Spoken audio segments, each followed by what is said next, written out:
우리 429장이죠. 429장 3절을 우리 함께 부르겠습니다. 세상 권세 너의 앞길 막을 때 주만 믿고 낙심하지 말아라. 천사들이 너를 보호하리니 염려 없이 앞만 보고 나가라. 받은 복을 세어보아라. 크신 복을 네가 알리라. 받은 복을 세어보아라. 주의 크신 복을 네가 알리라. 할렐루야. 우리 다 같이 신앙 고백하심으로 오늘 2022년도 맥주감사절 주일 저녁 예배를 하나님 앞에 드리겠습니다. 우리 다 같이 신앙 고백하겠습니다. 전능하사 천지를 만드신 하나님 아버지를 내가 믿사오며 그 외아들 우리 주 예수 그리스도를 믿사오니 이는 성령으로 잉태하사 동정녀 마리아에게 나시고 본디오 빌라도에게 고난을 받으사 십자가에 못 박혀 죽으시고 장사한 지 사흘 만에 죽은 자 가운데서 다시 살아나시며 하늘에 오르사 전능하신 하나님 우편에 앉아 계시다가 저리로서 산 자와 죽은 자를 심판하러 오시리라. 성령을 믿사오며 거룩한 공예와 성도가 서로 교통하는 것과 죄를 사하여 주시는 것과 몸이 다시 사는 것과 영원히 사는 것을 믿사옵나이다. 아멘. 우리 찬송가 431장을 부르겠습니다. 431장을 부르신 후에는 우리 다같이 합심해서 기도하겠는데, 오늘은 여러분 순서지 1면에 보면 기도 제목이 있죠. 우리 4가지를 기록해 놨습니다만 이 내용을 여러분 다같이 보시면서 함께 기도할 수 있기를 바랍니다. 431장입니다. 주 안에 기쁨 있네, 주 안에 살자.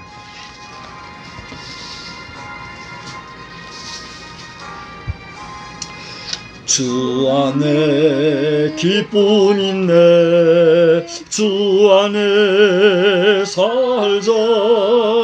주 안에 평안 있네, 주 안에 살자. 불안이 연기처럼 스며들어도 주 안에 사는 마음 기쁨 넘치네. 주 안에 사랑 있네, 주 안에 살자. 주 안에 소망 있네, 주 안에 살자. 검푸른 성난 파도 밀어 덮쳐도 주 안에 사는 마음 평안 넘치네. 주 안에 영생 있네, 주 안에 살자. 주 안에 천국 있네, 주 안에 살자. 불길이 지옥처럼 솟아올라도 주 안에 사는 마음 생명 넘치네. 우리 다같이 기도하겠습니다. 하나님 아버지, 은혜와 사랑을 감사합니다. 이 시간에는 우리 모두가 합심하여 주님 앞에 기도드리거니와 이제 이 대한민국의 대통령이 나토 정상회의를 참석한 이후에 국내 정치 상황의 안정과 각 정당별 정치 현장의 질서를 위하여서 기도합니다. 이제 해외에서 우리 대한민국 대통령으로서의 모습과 위상과 또 센스 있는 모든 일들을 잘 보여주었사오니 이제 이후로는 국내 정치가 안정화되게 하여 주시고 또 그 자신도 하나님을 믿는 사람으로서의 모습을 담대하게 보여주어서 우상 숭배하는 자들, 우상 숭배하는 정치꾼들과 같지 아니함을 분명하게 보여줄 수 있는 믿음의 사람으로 주님 굳건히 붙잡아 주시옵소서. 그의 부인인 또 우리 김건희 여사를 위하여서도 기도합니다. 저가 어떠한 생애 궤적을 가지고 있는지 저는 다 알지 못하지만 이제 국모라고 하는 위치에 섰사오니 저가 짧은 4년여를 보내는 동안에 대한민국의 대표 여성으로서 퍼스트 레이디로서 아버지 하나님 결코 부족함이 없는 분명한 정치인의 부인으로서 온전히 설 수 있도록 그녀에게 하나님의 굳건한 은혜로서 또 설 수 있는 귀한 심령 되어질 수 있도록 두 내분을 주님이 지키고 인도하여 주시옵소서. 여전히 핵무기를 고집하며 대한민국 전체와 한반도 전체를 어지럽히는 저 북한의 일부 정말 무지하고 몽매한 사람들을 불쌍히 여겨주시되 이제는 아버지 하나님이여 때가 가까운 줄 아오니 더는 아버지 하나님이여 망설임도 없이 또 안타깝게 여길 것도 없이 신상 필벌의 법칙만이 저들에게 적용되어서 이 한반도가 더 이상 어지러운 정치 현장이 되지 아니하도록 주님이 도와 주시옵시고 저들 가운데 회개하고 돌아서는 자들은 구원의 은혜를 베풀어 주시옵시며 여전히 고집하는 자들은 강력하게 치리하여 주시고 적절하게 치리하여 주시며 그리하여서 국제 정치적인 안정도 되어질 수 있도록 하나님 인도하여 주시옵소서. 아버지 하나님 7월 13일로 예정되었다고 하는 이 서울의 시청 앞 광장에서의 동성애 퍼레이드가 아버지 하나님의 망령되이 진행되어지는 것을 알고 그 모든 악한 사람들이 악령의 지배를 받지 말고 회개하고 변화되어져서 유교의 정을 이기게 하여 주시옵시고 아버지 하나님의 그 잘못된 망령이 잔잔해지고 수치스러운 국가 정서적인 정서가 수치스러운 그런 모습으로서 국가 정서가 추락됨이 없을 수 있도록 주님 인도하여 주시옵소서. 부족한 종을 붙잡아 주시어서 영과 육이 강건하게 하여 주시되 아버지 하나님의 종이 연약하고 부족한 것이 많이 있으나 하나님께서 함께 해주시면 평강 중에 주의 일 잘 감당하게 될 줄로 믿습니다. 주님이 언제 오라 하시든 오라 하실 때에 부끄럼 없이 부르심을 받을 수 있도록 그날까지 종에게 주신 소명을 잘 감당할 수 있도록 해주시되 종을 돕고 축복하는 자들로 복되게 하시고 종을 방해하고 저주하는 자들로 하나님의 치리하심을 받는 역사도 신속하게 나타나는 역사를 하나님 보여주시옵소서. 이 밤에도 아버지 하나님이여 원근각처에 흩어져 있는 우리 모든 지인들과 가족들과 자녀손들 일일이 기억하여 주시고 이 저녁 시간에도 주의 이름으로 모여 예배하는 모든 주의 전의 성도들과 세우신 주의 사자들에게 기름 부어주시고 성령의 충만함으로 함께 해주시어서 모두가 은혜 받는 복된 시간 생명의 시간 되게 하여 주시옵소서. 예배의 모든 순서를 주께 의지하며 예수님의 귀하신 이름으로 기도드리옵나이다. 아멘. 요한복음에서 보겠습니다. 하나님의 말씀 요한복음 7장입니다. 요한복음 7장 53절로 8장 11절까지 두 장에 걸쳐서 보겠습니다. 7장 마지막 53절로 8장 11절까지 우리 함께 저와 한 절씩 교독하시겠어요? 7장 53절 보겠습니다. 다 각각 집으로 돌아가고 예수는 감람산으로 가시니라. 아침에 다시 성전으로 들어오시니 백성이 다 나오는지라 앉으사 그들을 가르치시더니 서기관들과 바리새인들이 음행 중에 잡힌 여자를 끌고 와서 가운데 세우고 예수께 말하되 선생이여 이 여자가 간음하다가 현장에서 잡혔나이다. 모세는 율법에 이러한 여자를 돌로 치라 명하였거니와 선생은 어떻게 말하겠나이까. 그들이 이렇게 말함은 고발할 조건을 얻고자 하여 예수를 시험함이러라. 예수께서 몸을 굽히사 손가락으로 땅에 쓰시니 그들이 묻기를 맞이 아니하는지라. 이에 일어나 이르시되 너희 중에 죄 없는 자가 먼저 돌로 치라 하시고 다시 몸을 굽혀 손가락으로 땅에 쓰시니 그들이 이 말씀을 듣고 양심의 가책을 느껴 어른으로 시작하여 젊은이까지 하나씩 하나씩 나가고 오직 예수와 그 가운데 섰는 여자만 남았더니 예수께서 일어나사 여자 외에 아무도 없는 것을 보시고 이르시되 여자여 너를 고발하던 이들이 어디 있느냐 너를 정죄한 자가 없느냐 대답하되 주여 없나이다. 예수께서 이르시되 나도 너를 정죄하지 아니하노니 가서 다시는 죄를 범하지 말라 하시니라. 우리 11절 후반절에 가서 다시는 다 같이 보겠습니다. 시작. 가서 다시는 죄를 범하지 말라 하시니라. 아멘. 자, 우리 찬송가 429장 우리 아까 불렀던 찬송 429장 3절 한 번만 더 부르겠습니다. 세상 권세 너의 앞길 막을 때 주만 믿고 낙심하지 말아라. 천사들이 너를 보호하리니 염려 없이 앞만 보고 나가라. 받은 복을 세어보아라. 그 신복을 내가 알리라. 받은 복을 세어보아라. 주의 크신 복을 내가 알리라. 할렐루야. 하나님께서 이 밤에도 큰 은혜와 권세로 함께 해주시기를 주님의 이름으로 간구합니다. 여러분들도 은혜 받으시기를 바랍니다. 오늘 이 설교는 앞으로 몇 분이 어디서 어떤 분들이 보시게 될지 모르나 오늘 제가 특별한 마음으로 하나님 앞에 기도하는 중심으로 저의 생각과 사상과 의견과 마음을 집중하고 하나님께서 그러한 저에게 강하게 역사해 주시기를 바라고 사모하는 그런 중심으로 말씀을 증거하게 되었습니다. 오늘 제가 가진 것은 이게 답니다.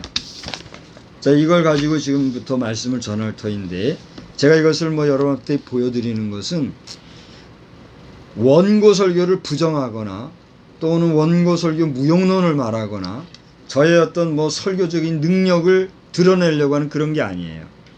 설교는 일반 강연과 분명히 다르고 구별되고 또 구분되어 있는 그런 스피치예요. 그래서 같은 설교라고 하는 말도 때로는 설몬이라고도 하고 때로는 프리칭, 때로는 프로클레임 이런 다양한 표현으로 이 영미권에서는 설교를 표현하고 있는 것을 보게 돼요. 그래서 단순히 하나님의 말씀을 프리칭, 강해한다고 하는 게 있고 설먼, 교훈적으로 전한다는 게 있고 또 프로클레임, 선언한다고 하는 그런 의미도 있어요. 그래서 설교라고 하는 것은 하나님께서 하시고자 하는 말씀, 하나님의 뜻, 하나님의 의지를 오늘날 설교자로 세운 자들을 통하여서 그 입술을 통하여서 하나님의 뜻을 대언하는 것이다. 자, 여기까지에 대해서 여러분들이 설교학을 공부를 했거나 안 했거나 또 평신도이거나 목사이거나를 떠나서 여기까지의 문제가 있어요, 없어요? 없을 거예요.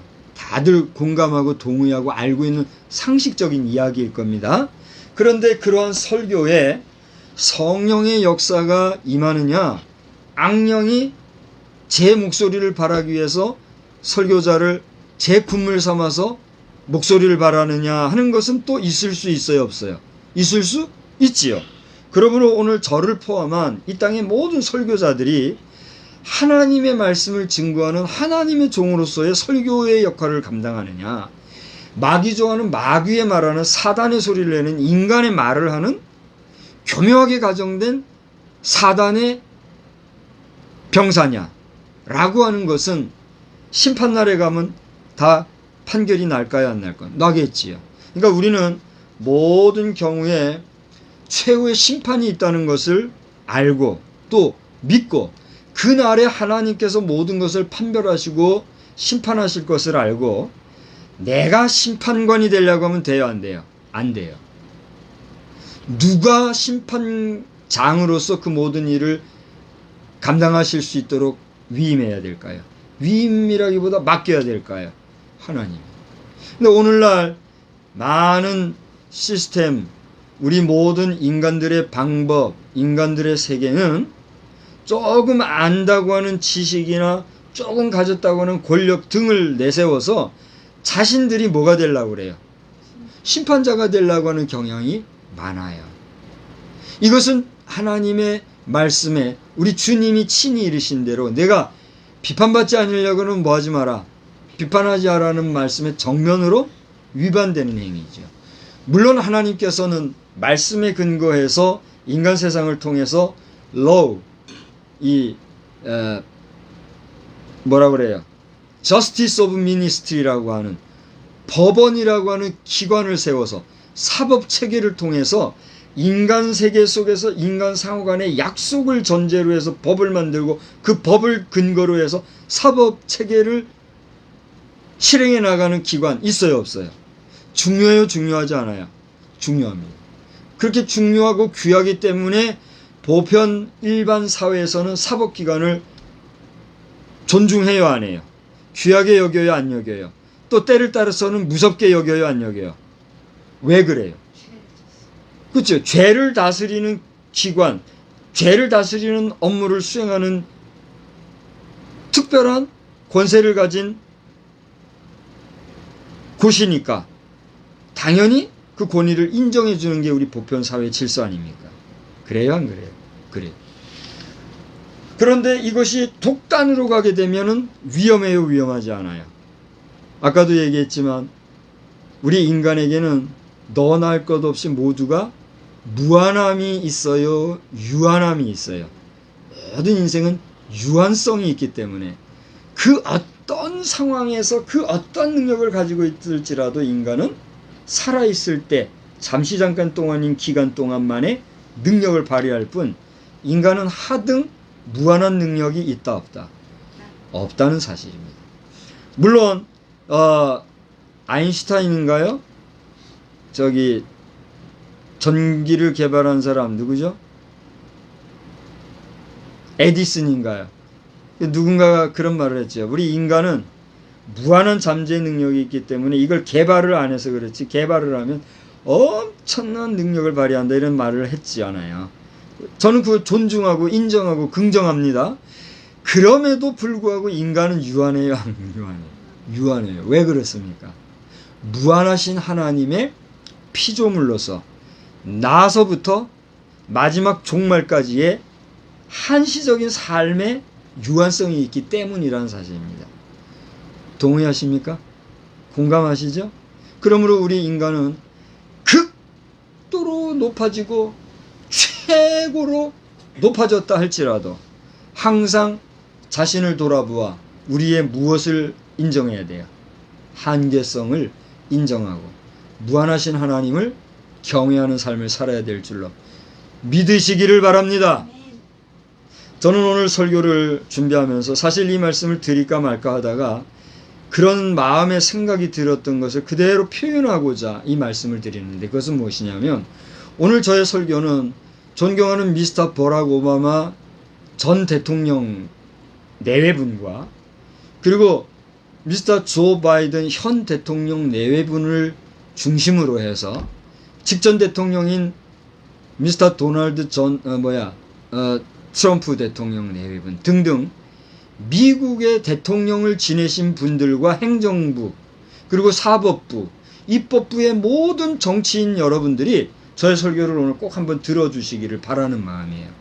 제가 좀 능력이 있어가지고 영어로 유창하게 설교를 하면 참 좋고 더 깔끔할 텐데 그런 능력이 안 되어서 제가 우리 한국어로 그냥 설교하는 것을 이해해 주시고, 여러분들이 한국어를 잘 모르는 한계가 있듯이 저도 열심히 영어를 한대지만 한계가 있고 어느 기간인가 제가 젊은 날에 상처를 입고 더 열심히 하지 않고 포기하다시피 하다 보니까 진도가 안 나가서 지금은 영어가 이제 안 돼요.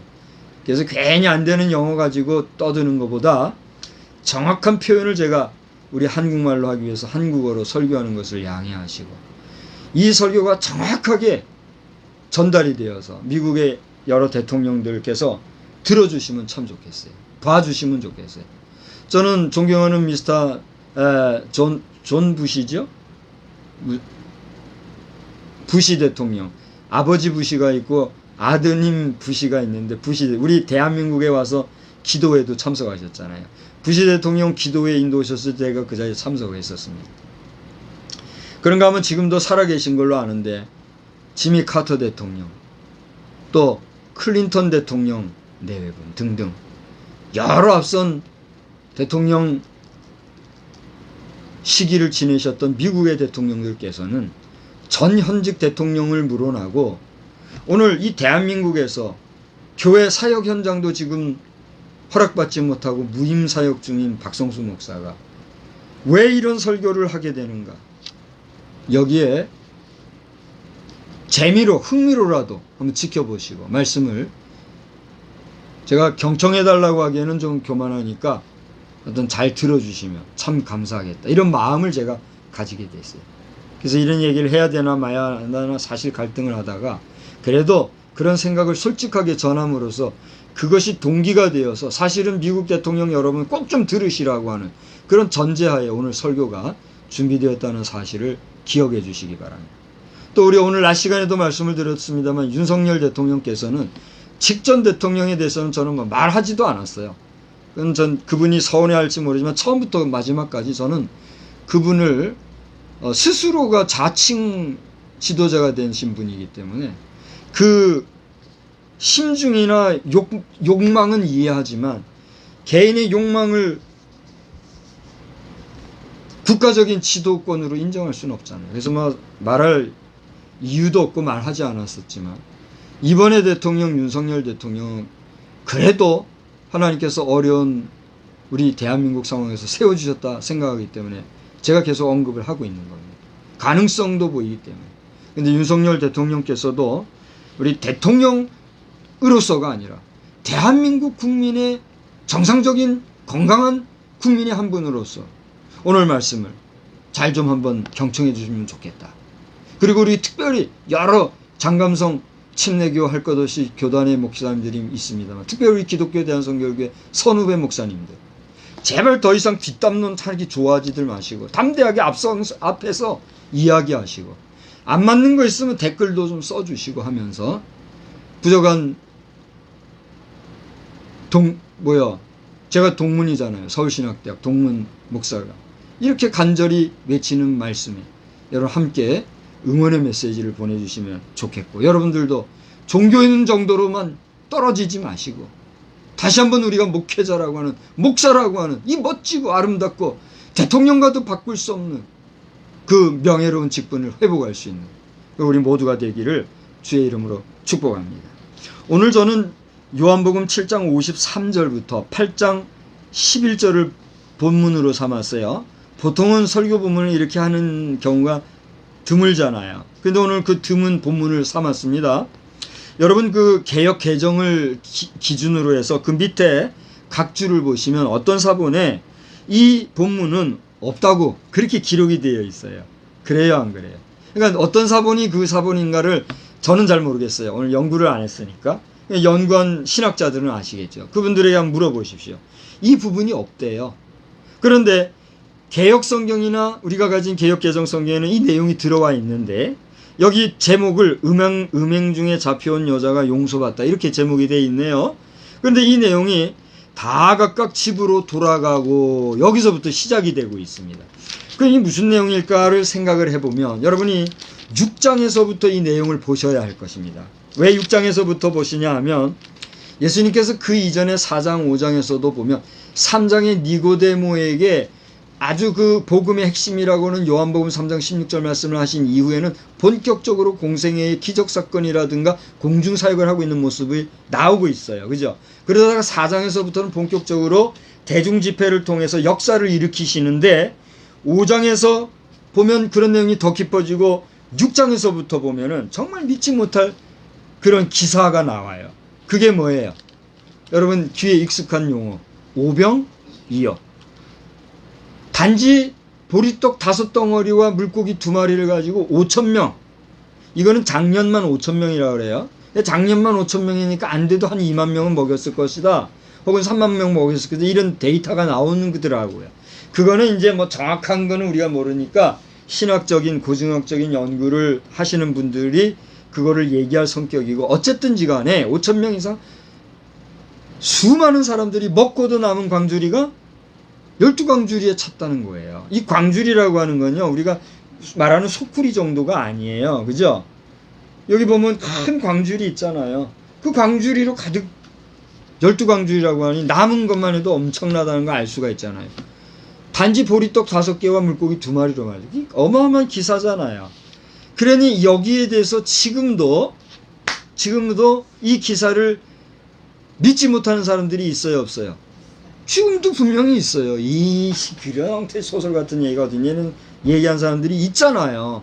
우리 민노를 하는 분들 가운데서도 이것을 100% 믿지 못하는 사람들이 있어요, 없어요? 있잖아요. 근데 이것을 의심 없이 우리가 믿을 수 있다고 하면 그건 내가 믿으려고 해서 믿어지는 게 아니라 어떻게 되는 거예요? 그냥 믿어지는 거예요. 여기 지금 선풍기가 틀어져 있고 저기 뭐요? 에어컨이 틀어져 있는데 저 바람이 보입니까? 우리 눈에? 보이지 않아요. 그러나 저 뭐 보이지 않는 것이지만 이 무더운 바깥에는 엄청 덥더라고요. 습하고 더운데. 이런 더위를 보이지도 않은 뭔가가 지금 우리를 시원하게 해주셨어요. 저거 어떻게 증명해요? 그건 뭐 여러 가지 말로 할 수 있겠죠. 근데 그 시원한 뭐가 있다고 우리가 그냥 가볍게 믿고 가잖아요. 의심하지 않냐고. 그런 것처럼 이 오병이어의 기적이 의심 없이 믿어진다고 하면 그건 우리가 어떤 사람들이기 때문에, 하나님의 사람들이기 때문에, 우리의 영혼이 구원받은 사람들이기 때문에 그게 믿어지는 거예요. 그냥 이런 바람이 보이지 않고 증명할 수 없지만 믿어지는 것처럼, 이게 보편 진리인 것처럼 이 믿어지지 않는 소설 같은 기자는 믿어지는 사건이라는 얘기예요. 이런 신기한 사건 이후에 그 약 6장에 보면 또 어떤 게 나오냐면 바다 위를 걸으신 사건이 나와요. 또 이거 가지고도 얼마나 말을 많이 합니까?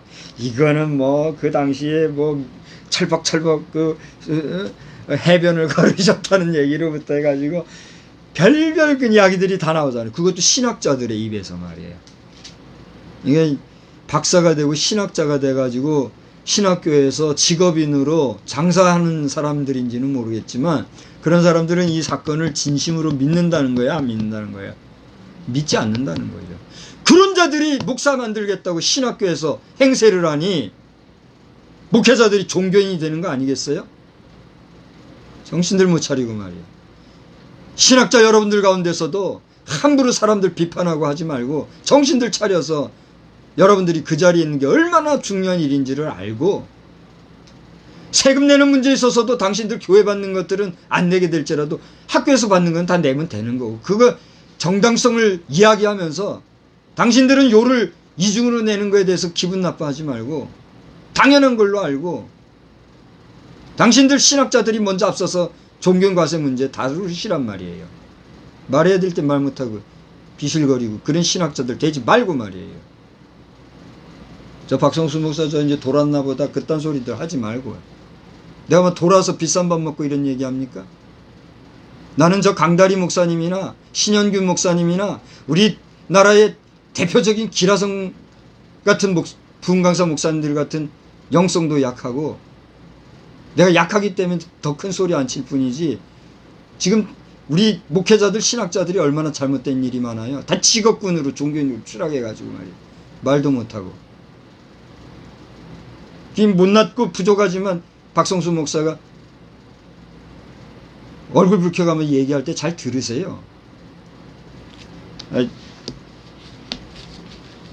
요거는 제 감정이 살짝 섞였으니까 미스터 버락 오바마 대통령과 우리 바이든 대통령께서 영상을 보신다면 한 번 더 너그럽게 용서를 해 주십시오.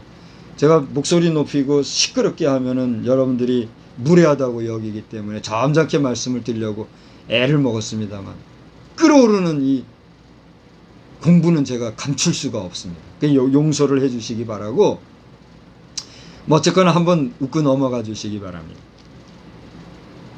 중요한 거는 여러분을 책망하거나 비판하려고 하는 것이 아니라 하나님께서 그런 답답하고 안타까운 마음을 종에게 주셨고 그 마음을 전하는 거예요. 저 사람 하나님 만나고 하나님하고 대면하는가 보다. 여러분들이 알아서 판단하시고, 하나님께서 저에게 제가 지금 음성으로 여러분에게 들려드리듯이 구체적인 음성으로 들려주시고 그런 거 없었어요. 그러나 내 심령으로, 심정으로, 내 영으로 그런 깨달음이 임하였고, 지금 내가 뭐 받아서 들어서 얘기하는 게 아니라 말씀드렸잖아요. 이거 하나 가지고 지금 그냥 라이브로 얘기하고 있다고 말이에요. 여러분이 판단하세요. 제가 무엇을 잘못 말하고 있는가. 잘못 말하는 게 있으면 밑에 댓글로 쓰란 말이에요. 뒤에서 뒷담론 하는 여러분의 입술은 하나님께서 부정하게 여기실 겁니다. 여러분들의 입술이 부정하게 되지 아니하기를 저는 축복하는 거예요. 저는 여러분을 저주할 자격이 없는 자는 거 아시잖아요. 자, 그런데 이제 제가 말씀드리고자 하는 것은 이렇게 6장을 지나서 딱 보면 6장 후반절 7장까지 보면 기가 막힌 이야기가 나옵니다. 이렇게 기적을 베푸시고 놀라운 역사를 행하신 예수님에 대해서 7장을 보세요. 7장에 보면 제목이 뭐라고 돼 있어요? 그래, 많은 사람들이 그 기적을 보고 저 사람은 하나님인가 보다, 저 사람은 이 땅에 오신 하나님의 현현인가 보다, 저 사람이야말로 위대한 하나님의 현현인가 보다 막 얘기를 하고 예수님을 어디에까지 올렸어요? 하나님의 자리까지 올리고 막 그렇게 얘기하니까 그 형제들이 걱정이 됐을까요? 안 됐을까요? 걱정을 한 거예요. 그 이제 읽어보시면 그 형제들까지도 그 예수를 어떻게 했다는 얘기요? 믿지 못하고 마음으로 염려하는 이런 내용이 나오게 됐어요. 그리고 더 읽어보시면 7장 중반절 이후에 보면 여러분 그 제목에도 나와 있지만 그렇게 걱정거리가 되고 염려거리가 된 이 예수님, 좋은 쪽으로 보면 기적을 베푸시고 놀라운 역사를 발해서 많은 사람들이 혜택도 받고 쫓아다니는 군중들도 형성되어 있었으나 그 당시에 권세를 잡고 권위를 잡고 지도적인 위치에 있었던 대제사장들과 몇몇 서기관들, 지도적인 위치에 있는 사람들은 어떻게 했어요? 예수님을 잡아 죽이려고 하는 모략을 세우고 있어요. 왜요? 그들의 뭐가 위협을 받으니까, 그들의 자리가, 그들의 위치가, 그들의 처해 있는 형편이 저 예수라고 하는 저 시골 출신 젊은 청년의 사역으로 인해서 위태로움을 당하니까 어떻게 했단 말이에요? 예수님을 중상모략에서 얼굴 매려고 했던 거예요. 이런 일이 생겼던 그날 그 어수선한 상황 속에서 사람들이 다 어떻게 했단 얘기예요? 다 각각 집으로 갔다. 그런데 그 다음 8장으로 와보면 날이 하루가 바뀌어요. 8장을 보니까 예수는 감람산으로 가셨다고 그랬는데 왜 가셨을까요? 여러분 아시다시피 예수님 습관을 쫓아 기도하러 가셨는데 그 기도하러 가신 산이 어디란 얘기예요? 감람산이라는 거예요. 기도하고 가셨고 밤새 기도하셨겠지요. 그리고 그 다음날 아침에 어떻게 했다고 그랬어요? 다시 성전으로 들어오시니 백성이 나왔고 예수님은 그들에게 가르치고 있었어요. 오늘 시간으로 치면은 뭐 아침 9시나 11시나 뭐 이렇게 공예배 드릴 그떤 시간쯤이겠죠? 그래요, 안 그래요? 네. 그렇게 와서 이제 말씀을 가르치시는데 이제 3절부터 한번 보십시다. 서기관들과 바리새인들이 누구예요? 그 당시에 지도적인 위치에 있는 사람들이, 그들이 누구를 데리고 왔어요? 음행 중에 잡힌 여자를 끌고 와서 세우고, 제가 이 부분에 대해서 이미 설교를 했기 때문에 저의 동영상을 여러분 나중에 찾아서 보십시오. 거기를 보면 설교한 내용을 제가 가지고 잠깐 얘기를 하는데 그들의 잔악성을 볼 수가 있어요. 그 현장에서 붙잡혔던 여인을 개 끌고 오듯이 끌고 왔겠죠. 그리고서는 냉정하게 그리고 냉철한 듯이 법률을 들고 율법을 내세우면서 아주 냉철한 듯이, 그러면서 냉정하게, 냉정과 냉철은 우리가 구분이 되잖아요. 구별해야 되잖아요. 그럴 수 없을 정도로 냉정한 모습으로 그렇게 대하는 것을 보게 됩니다. 집요하게, 그리고 예수님께 그녀에 대한 죗값을 추궁하는 이런 모습을 보여주고 있는 것을 우리가 보게 되죠. 여러분 다 아는 내용이기 때문에 더 이상은 말하지 않으려고 합니다. 예, 그 관계된 설교는 나중에 여러분 저의 동영상을 한번 찾아보시기 바라고요. 그런데 그 상황 끝에 예수님은 어떻게 하셨어요? 아무 말씀하지 않으시다가 너희들 중에 죄 없는 사람이 여자를 쳐라. 그랬을 때 결과가 어떻게 됐어요? 모두가 다 설설설설설 갔다 그랬어요. 여러분 이 말씀이 쓰여진 건 약 2000년 전 아닙니까? 정확히 따지면 뭐 천수백 년 정도 된 거죠. 2000년이 안 된. 천수백여 년 전에 이런 일이 있었다고 하는 사실에 대해서 누가? 목격자? 요한이라고 하는 사람이 쓴 거예요. 그냥 단순히 목격담을 쓴 정도가 아니라 그때의 목격했던 부분에 대해서 누구의 인도를 따라, 성령님의 인도를 따라, 성령님의 감동을 따라 정확히 기록을 한 거야. 근데 요한만이 아니라 다른 제자들도 이것을 기록했단 말이에요. 그래서 사복음이라고 하는 복음서가 예수님의 생애 사역을 중심으로 기록되어 있고, 우리는 이것이 정확무오한 하나님의 말씀인 걸로 오늘까지 이 말씀을 붙잡고 하나님의 말씀을 알고 살아가고 있잖아요. 근데 이렇게 기록이 되어 있어요. 그때 마지막에 나온 말씀, 오늘 우리가 11절까지를 읽어보았는데, 이 중에서 7절에 너희 중에 죄 없는 자가 먼저 돌로 치라는 말씀이, 주님의 말씀이 분명히 나오지요. 그 다음에 또 주님이 하신 말씀이 10절에 나오는데 뭐라고 되어 있어요? 다 돌아간 그 아침에 백성들, 성난 군중들 손에 돌을 들고 당장이라도 던져서 이 여인을 쳐 죽이려고 했던 그 군중들 다 가고 난 그 자리에서 예수님이 뭐라 했어요? 다 같이 읽어봅시다. 여자여, 너를 고발하던 그들이 어디 있느냐? 너를 정죄한 자가 없느냐? 여인이 뭐라고 대답합니까?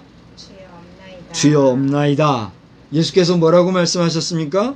나도 너를 정죄하지 아니하노니 가서 다시는 죄를 범하지 말라.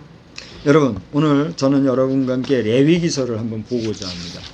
레위기서를, 저는 이 레위기서 말씀 외에도 여러 가지 이제 말씀들이 있는데, 이 레위기서는 아주 직설적으로 얘기하고 있기 때문에 이제 말씀을 찾아보자 하는 거예요.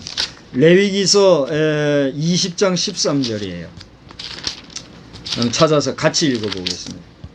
레위기 20장 13절입니다. 여기 20장의 내용은 제가 지난번에 설교도 했습니다. 반드시 죽여야 하는 죄로 하나님께서 이미 정해놓은 부분이에요. 그죠? 여러분, 사법부에 계신 분들이라면 이 내용을 다 인정할 겁니다. 그 보면 다 정말 사형에 처할 수밖에 없는 죄들이란 말이에요. 그죠? 그 가운데서 어떤 내용이 있느냐? 13절 다 같이 읽어요. 누구든지 여인과 동침하듯이 남자와 동침하면 둘 다 가증한 일을 행함인즉 반드시 죽일지니 자기의 피가 자기에게로 돌아가리라. 저는 동성애의 시원이 남성에게서 시작됐을까 여성에게서 시작됐을까라고 하는 궁금증이 생긴 적이 있어요. 어디서부터 시작됐을까요? 남자에게서 시작됐다고 생각하세요? 그 이유는 무엇이에요?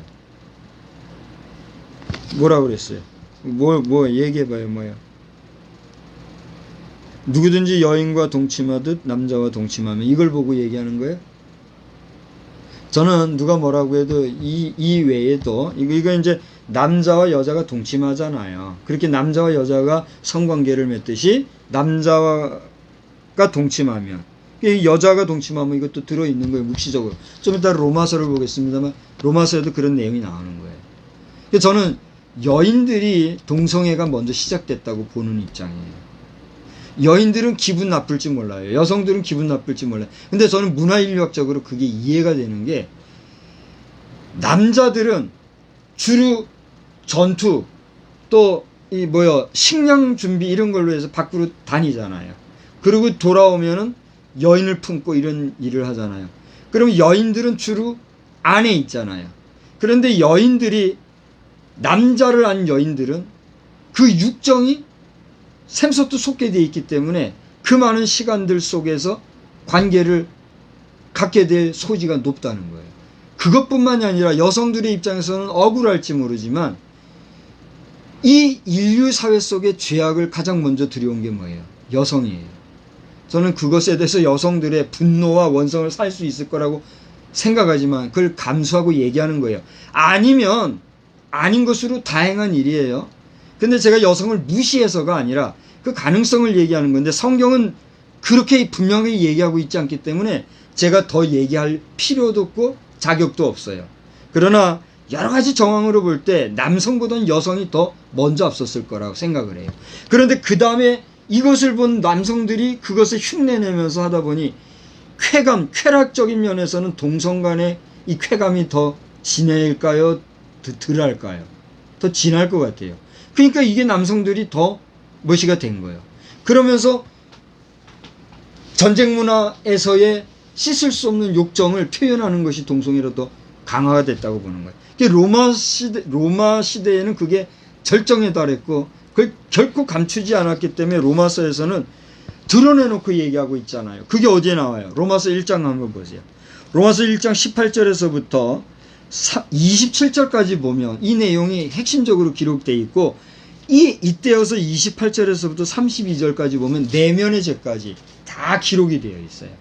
그러나 보이는 표면적인 죄에 대해서는 27절까지 쓰고 있는데 18절에서 26절은 이제 차치하고라도 27절 한번 다 같이 보세요. 시작. 그와 같이 남자들도 순리대로 여자 쓰기를 버리고 서로 향하여 음욕이 불일듯하며 남자가 남자와 더불어 부끄러운 일을 행하여 그들의 그릇 때문에 상당한 보응을 그들 자신이 받아. 여기 보면 여자가 여자들로 더불어 하는 말이 나와야 안 나와요? 레위기서에도 여자가 동침했다는 그런 말 나와야 안 나와요? 안 나오죠. 절 보세요. 성경은 우리에게 많은 것들을 덮어주고 감싸주고 묻어주고 있어요. 그거 인정하세요? 안 인정하세요? 인정하고 있죠. 죄의 근원이 어디서 났나를 성경은 분명히 알고 있고 하나님 우리에게 보여주시지만 그 시원으로서의 죄악상을 하나님께서 이렇게 살짝 덮어주셔요. 그게 남성과 여성의 차이더라고요. 그러나 남성에 따라 여성에 따라 그 성질과 성격과 품성과 정서에 따라 없는 죄도 어떻게 해요? 만들어서 드러내는 악함을 일삼는 자들도 있어요, 없어요? 있지요. 여러 가지 정황으로 보면 동성애도 사실은 여성에게서부터 먼저 나왔다고 저는 봐요. 그런데 표면으로 드러나고 있는 모든 상황을 보면 오늘날 우리 대한민국만이 아니라 전 세계적으로 동성애자들의 그 데이터를 보면 여성의 수가 더 많아요? 남성의 수가 더 많아요? 얘기해 보세요. 상식적으로 남성의 수가 더 많다고 그러잖아요. 그러니까 남자들은 가만 보면요, 죄를 져도 멍청할 정도로 솔직하게 죄를 져요. 그리고서는 그냥 다 그 드러난 죄값을 어떻게 해요? 치러요. 여성들은 어떻게 해요? 남성들보다 더 집요하게 죄를 지면서도 사실은 세월의 더 빠져나가는 거 볼 수가 있어요. 저는 여성들에 대해서 이런 발언을 삼가해왔고 조심해왔는데 50평생을 살아가면서 가만히 보니까 그거더라고요. 여성 여러분 가운데 이 말에 대해서 기분 나빠하고 있는 자들이 있다면 여러분 자신을 돌아봐야 됩니다. 여성들이 회개하고 바로 건강해지지 않으면 여성은 물론 이거니와 그 여성이 주무르고 있는 남성 사회도 일거에 사장이 되어져 버릴 수가 있다는 사실이에요. 오죽하면 남자 하나만 있어도 된다, 여자만 있는 세상이 돼도 된다, 그런 소리가 왜 나와요? 기가 막힌 노릇이에요. 저는 저희 어머님이 살아생전에 지금 세상은 남녀가 완전히 바뀌어버렸다, 그 아주 어릴 때는 이게 이제 남자가 바뀔 것 같다 그러신 적이 있었어요. 근데 어느 시점인가 제가 성인이 되고 결혼한 이후에 어머니 이제는 세상이 완전히 바뀌었다 그런 얘기를 하시더라고요. 근데 저는 인정하지 않으려고 했어요. 그 말씀 자체를 저는 생각하고 싶지도 않았고요. 무슨 말씀을 이렇게 하시나. 그런데 그 말씀이 옳았어요. 여인이 보는 여인의 시대를 정확히 보신 거란 말이에요. 오늘날 2022년도를 지나는 21세기 현재 여성들이 다시 한번 남성을 존중하고 남성을 혐오의 대상이나 싸움, 정쟁의 대상 삼는다면 여성들도 더 이상 존재할 수가 없다는 사실을 알고 여성들도 온유하고 겸손한 여성미를 회복할 뿐만이 아니라 우리 동성애자로 찌들어버려가는, 여러분 기분 나빠도 이해하세요. 저도 바보 같기 때문에 하는 소리인데 바보 같은 우리 동성애 남성 여러분, 여러분 육신의 정욕을 더 이상 불태우지 마세요. 그리고 존경하는 미스터 버락 오바마 대통령, 조 바이든 대통령 두 분 연대 책임을 지시고 기분 나빠하고 고집 부리고 자존심 세우고 그러지 마시고, 여러분의 지도권의 상징이 뭡니까? 용기 아닙니까? 제가 지금도 버락 오바마 대통령을, 저희는 형벌이니까 형령할 수 있는 나이니까 지금도 여전히 저는 존경하고 그 험한 세월을 극복하고 이겨서 대통령의 자리까지 갔으니 얼마나 제가 존경하겠습니까? 저는 버락 오바마 대통령 귀하를 따라가지도 못하고 따라갈 마음도 없고 자신도 없어요. 그 정도로 좀 지금 존경한다고요. 그리고 끝까지 러닝메이트로서 달려주면서 최소한 숙북벌 이상 되는 미스터 조 바이든 대통령 마지막까지 부통령으로서 바쳐주시다가 다시 오늘 어떻게 됐는지 결과는 정확히 모르지만 현재 대통령에 대해서 세계를 주무르고 계신 조 바이든 대통령. 두 분의 공통점이 뭡니까? 이 귀한 하나님의 말씀 성경에 손을 얹고 성경을 근거로 해서 성경을 근간으로 해서 이 약속의 땅 미국 사회와 청지기 국가 미국을 하나님의 말씀에 근거해 잘 통치하겠다고 맹세하신 분들 아닙니까? 근데 어떻게 성경에 기록되어 있는 말씀을 정면으로 위반해서 동성애 결혼 합법화라고 하는, 용서하십시오, 미친 법안을 만들어가지고 지금 미국을 미친 국가로 만들어가고 있느냐 말이에요. 저는 지금도 여전히 미스터 버락 오바마 대통령만이 아니라 조 바이든 대통령도 존경하고 있습니다. 얘기했잖아요. 저 부교육자를 오래 해봤잖아요. 부교육자가 담임 목사를 모신다는 건요, 때로는 아이고 막 한번 받고 싶을 때도 있겠어요, 없겠어요? 제가 꿈이 있다면 앞으로 전국의 부교육자들을 한번 한 자리에 모아서 위로해주는 시간을 만들고 싶을 정도가 있는 사람이에요. 그게 얼마나 속타겠습니까? 그런 걸 다 극복하고 오늘 최정상까지 이르렀으니 내가 존경할 수 있어요, 없어요? 저를 보세요. 한숨 쉬고 하지 말고요. 존경할 수밖에 없고 존경하는 거예요. 그러나 여러분들이 어떤 상황 속에서 동성애를 옹호하고 동성애 결혼 합법화라고 하는 법안까지 만드는지 모르나. 그 법제에 꽝꽝꽝 종친 사람이 여성 대법관이었죠. 그분 아마 돌아가신 걸로 제가 아는데, 어떤 일이 있었는지 저는 알지 못하나 그것이 사단의 계략 속에 실패하고 실수한 것이라고 하면, 이제라도 그것을 인정하시고 깨달은다고 하면 용기를 내셔서 그렇게 여러분이 만드는 법안을 여러분 손으로 다시 헐어버린다고 해서 여러분을 비겁하거나 비굴하다거나 용기 없다고 하지 않냐고, 오히려 진짜 용기 있는 지도자들하고 전 세계는 역사는 기록할 것이니만큼 이대로 여러분이 하나님의 말씀을 더럽히고 전 인류를 혼란의 도가니로 몰아는 나쁜 지도자로 인생을 종치지 마시고 참 용기를 발휘해서 여러분 손으로 다시 한번 생각해보니 우리가 정말 잘못한 것 같다, 인정할 거 인정하시고 바로 잡아서 더 이상은 미국에서부터 나오는 동성애 결혼 합법화가 이 대한민국 덜 떨어진 바보 같은 사람들이 여러분 백 믿고 뒤에서 바보 같은 짓 하는 일이 없도록 바로 잡아 주시기를 저도 부탁하는 심정이지만 이것은 하나님께서 여러분에게 요청하는 일일 겁니다. 뭐 신학자들이 이것을 괜찮다고 했다, 목회자들이 인정했다, 예란 미국의 어떤 신학자들 어떤 목회자들이 그렇게 했는지 모르겠으나 그들을 믿으시겠습니까? 그들의 말을 인정하시겠습니까? 하나님을 믿고 하나님의 말씀을 인정하시겠습니까? 여러분 결단하십시오. 여러분 생이 얼마나 남았습니까? 여러분 1000년 살 거예요? 만년 살 거예요? 여러분 시대에 잘못되어 법안 만들어 놓고 여러분 자자손손 이 지구촌 인류가 잘못된 죄악의 구렁텅이에서 허덕인다고 하면 그 죄값을 여러분은 어떻게 할 거예요? 저는 정말 이 식탁에 올라온 음식 하나하나가 이 농민들이 땀 흘려 만든 그거를 생각하면 얼마나 감사한지, 좋은 음식이든 덜 좋은 음식이든 먹을 때마다 이거 너무 감사하다. 솔직히 좀 싸고 양질의 것을 얻으면 좋은데 요즘 너무 비싸가지고 함부로 사기도, 그 비싼 거 먹고 내가 뭐 헛소리 하겠어요? 여러분이 판단해 보십시오. 다시 한번 우리 미국이나 대한민국이나 할 것 없이 우리 지구촌에 속해 있는 200여 국가 단위의 모든 최고 지도자들 여러분이 이 동성애 문제 더 이상 소수 권리니 인권이니 그 포장된 미화된 미명하에 적당주의로 법적 정치적 도구 삼으려고들 하지 마시고, 뭐 인구가 폭발돼서 뭐 자리가 없어서 걱정하지 마세요. 그런 일 없을 겁니다. 그래도 정직하고 솔직하고 깨끗하게 성결하게 살아가면 지구는 우리가 살아갈 수 있는 여전히 넉넉한 공간과 하나님이 우리에게 제공해 주실 또 다른 새로운 방법들이 있을 것을 저는 믿기에 우리 지구촌은 잃어버린 에덴 동산이 회복되는 그날까지 우리 하나님이 지켜주실 줄 믿으시기 바랍니다. 믿기 싫은가 보죠? 그러면 다 폭발되고 말고 깨끗이 끝나버리면 되겠네요. 그렇잖아요? 하나님의 입장이 돼서 여러분 생각해 보세요.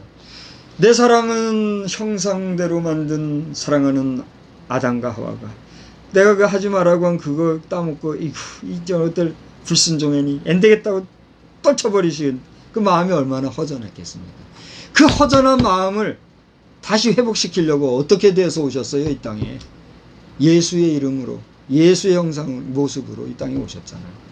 그래서 당신 자신이 십자가에 죽기까지 우리를 위해서 용서해 주시고 사랑해 주셨잖아요.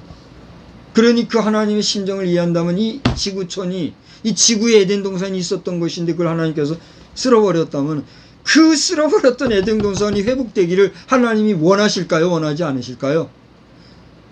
한번 얘기해 보세요. 원하실까요? 원하지 않으실까요? 원하시지 않겠습니까? 그 하나님의 마음을 제가 몰아서 이걸 이 시간에 이렇게 입을 열어서 얘기하겠습니까? 저도 이야기할 줄 좀 몰랐어요. 그 얘기하고 있는 거예요. 여러분, 에덴 동산 회복하십시다. 우리 지구촌 전체가 바로 나갈 수 있고 살 길은 지금은 자연 환경 때문에 뭐라고 말하는 거예요. 걱정하지 말고 나갑시다. 마그네틱 에너지 개발을 하는 우리 대한민국에 저에 가까운 지인 한번 좀 밀어주십시오. 우리 전기 에너지도 중요하지만 전기 에너지 외에 마그네틱 에너지도 되고 하면 이 석탄 태워가지고 하는 거 안 해도 된단 말이에요. 저 우주공간으로 쏘아오는 로켓이라든가 잠수함, 비행기, 뭐 차 할 것 없이 전기 에너지만으로 부족하다잖아요. 위험성도 많다고. 그럼 마그네틱 에너지를 활성화해달란 말이에요. 저에게 아이템도 있고 이미 우리는 그 개발하고 지금 있잖아요. 그러니까 부족하지만 종도 밀어주시고 또 종의 지인이 개발한 것도 밀어주시고 우리 국가 수반들 윤석열 대통령께서는 좀 관심 좀 가져주십시오. 이걸 개발한 원천 기술이 우리나라에 있다는 걸 아시고 이 중간에 이제 항우 카이스트죠? 카이스트 관계자들 가운데 이거 가지고 또 장난질하고 하는 사람들 생기지 말고 깨끗하게 이 초기 개발자를 후원해 가지고 마그네틱 에너지 빨리 상용화되면 태양 에너지라든가 전기 에너지라든가 풍력 에너지, 수력 에너지 또 이거 마그네틱 에너지 등 해수의 담수화를 통한 저 지구촌 곳곳에 물 없는 지역에 물 대주고 뭐 바닷물 넘친다고 걱정하고 난리치고 할 게 뭐가 있어요. 여러분, 우리 지구라고 하는 것이 만만한 행성이 아니지 않습니까? 아멘? 하나님이 만들어주시고 우리 인류를 위해서 만들어주신 지구아닙니까? 그러니까 이런 잘못된 법안 가지고 전 지구적으로 지구촌 리더 역할을 하려고 해서 막 앙덩만 할 것이 아니라 하나님을 두려워하고 하나님의 마음을 알고 우리가 잘못한 것은 솔직하게 잘못한 걸 인정하고 동성애라고 하는 것은 욕정 이상도 아니고 이것은 절제해야 될 것이고 인내로서 치료하여서 적극적으로 바로잡아갈 것이고 남성과 여성이 적대 대상으로 싸워가지고 남자 보기 싫다 여자 보기 싫다 그렇게 할 것이 아니라 남녀의 그 정말 아름다운 성애라고 하는 건 아름다운 거 아닙니까? 그 쾌감과 즐거움을 아는 사람들은 알잖아요. 그 정상적인 관계를 통해서 자손도 유지하고 그 아름다운 남녀 간의 사랑도 유지하고 그렇게 우리가 건강하게 살아가야지. 병균을 만들어내고 정신병을 만들어내고 엄청난 국가적인 재산을 허비하는 이러한 문화 그런 문화가 뭐가 좋다고 백주에 대낮에 퍼레이드를 합니까? 7월달에 서울시청 앞에 동성애 퍼레이드하고 나오겠다고 하는 그 사람들 모두 정신병자라고 말하지 않을 수가 없는 거예요. 누구도 정신병자라고 말하지 못한다 할지라도 인정 안 한다 할지라도 나 자신도 정신병을 겪어본 사람이에요. 신경이 예민해져 가지고 신경정신과에 치료를 받아본 사람이에요. 여러분들 그러한 단계에 있다는 걸 알아야 돼요. 이겨야 합니다. 이 상황을 이기고 극복하고 깨끗하게 절제하여 하나님의 그 놀라우신 은혜를 우리가 받아들이고 그리고 뭐 제3의 성, 제4의 성 하면서 말이죠. 짐승들하고 교합하고 하는 더럽고 역겨운 정욕을 행하는 자들이요. 하나님을 두려워하시고 여러분의 종말이 있다는 것을 아시고 우리의 종말 앞에 내가 불에 사라질 인생으로 끝날 것이냐, 아니면 내 마지막 임종의 주검조차도 깨끗하게 관리되며 내 영혼은 하나님 나라로 내 본향으로 입성하게 될 것이냐. 그 선택의 몫이 누구에게 있어요? 얘기해 보세요. 누구에게 있어요? 당신 자신에게 있다는 사실이에요. 이제 말씀을 마치고 마무리하려고 합니다.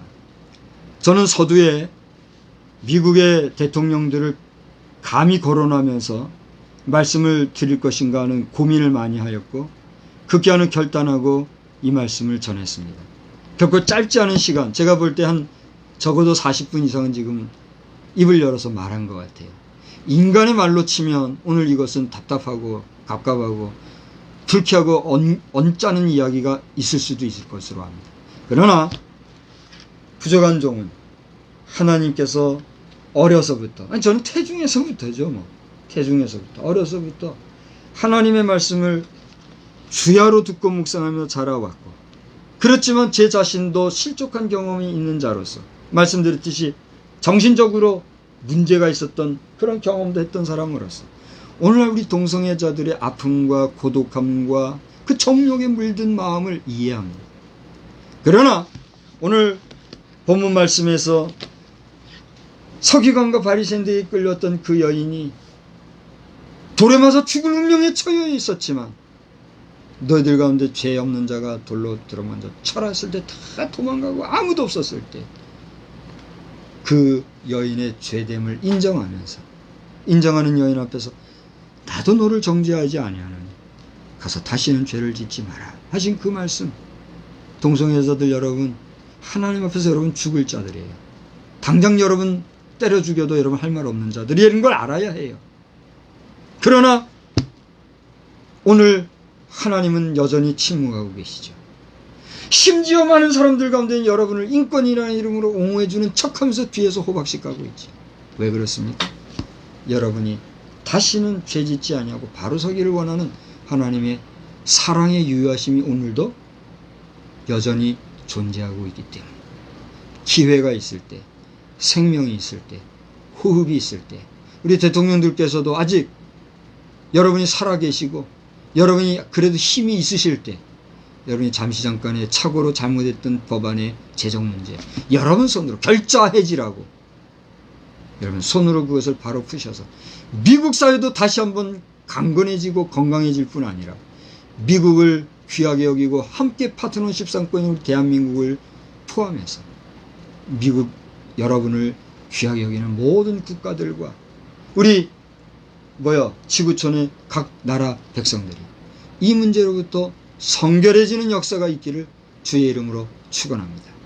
이 동성애 문제에 관해서만큼은 미국 조 바이든 대통령이나 미국 지도자 여러분들보다 그 관계 말하자면 인정한 사람들 말이죠. 그 사람들보다 러시아가 더 깨끗해요.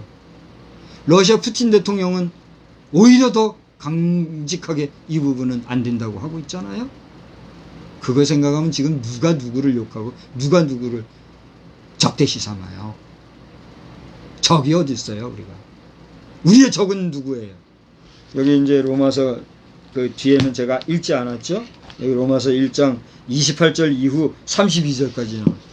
이 우리 인간을 구원받은 심령들까지도 지옥 백성 삼으려고 하는 악한 사탄 원수마귀, 그 집요한 죄악성만이 우리의 적인 거죠.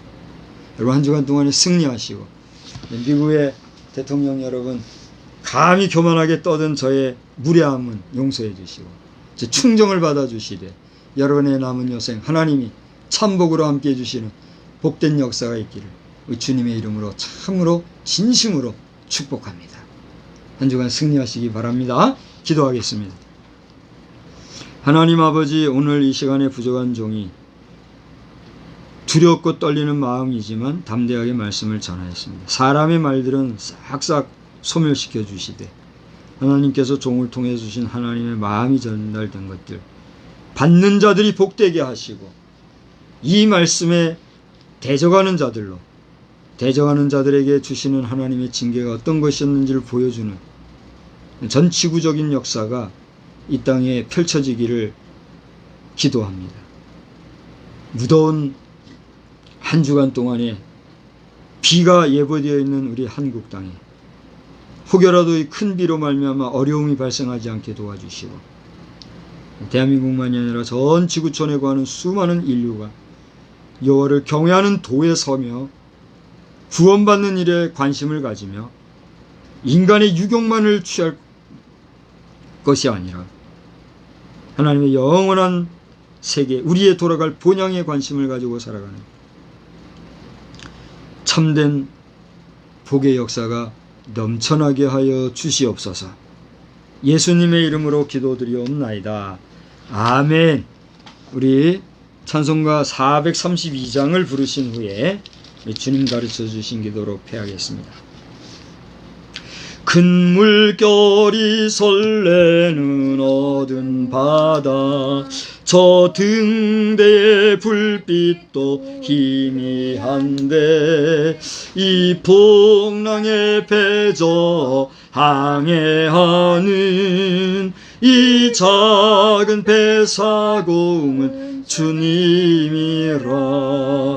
나 두려움 없네, 두려움 없도다. 주 예수님 늘 깨어 계시도다. 이 흉흉한 바다를 다 지나면 저 소망의 나라에 이르리라. 큰 풍랑이 이 배를 위협하며 저 깊은 물 입 벌려 달려드나 이 바다에 노저 항해하는 이 작은 배 사공은 주님이라. 나 두려움 없네, 두려움 없도다. 주 예수님 늘 깨어 계시도다. 이 흉흉한 바다를 다 지나면 저 소망의 나라에 이르리라. 큰 소리로 물결을 명하시면 이 바다는 고요히 잠자리라. 저 동력이 환하게 밝아올 때 나 주 함께 이 바다 건너가리. 나 두려움 없네, 두려움 없도다. 주 예수님 늘 깨어 계시도다. 이 흉흉한 바다를 다 지나면 저 소망의 나라에 이르리라. 하늘에 계신 우리 아버지여, 이름이 거룩히 여김을 받으시오며 나라의 임하옵시며 뜻이 하늘에서 이루어진 것 같이 땅에서도 이루어지이다. 오늘날 우리에게 일용할 양식을 주옵시고 우리가 우리에게 죄 지은 자를 사하여 준 것 같이 우리 죄를 사하여 주옵시고 우리를 시험에 들게 하지 마옵시며 다만 악에서 구하옵소서. 대개 나라와 권세와 영광이 아버지께 영원히 있사옵나이다. 아멘.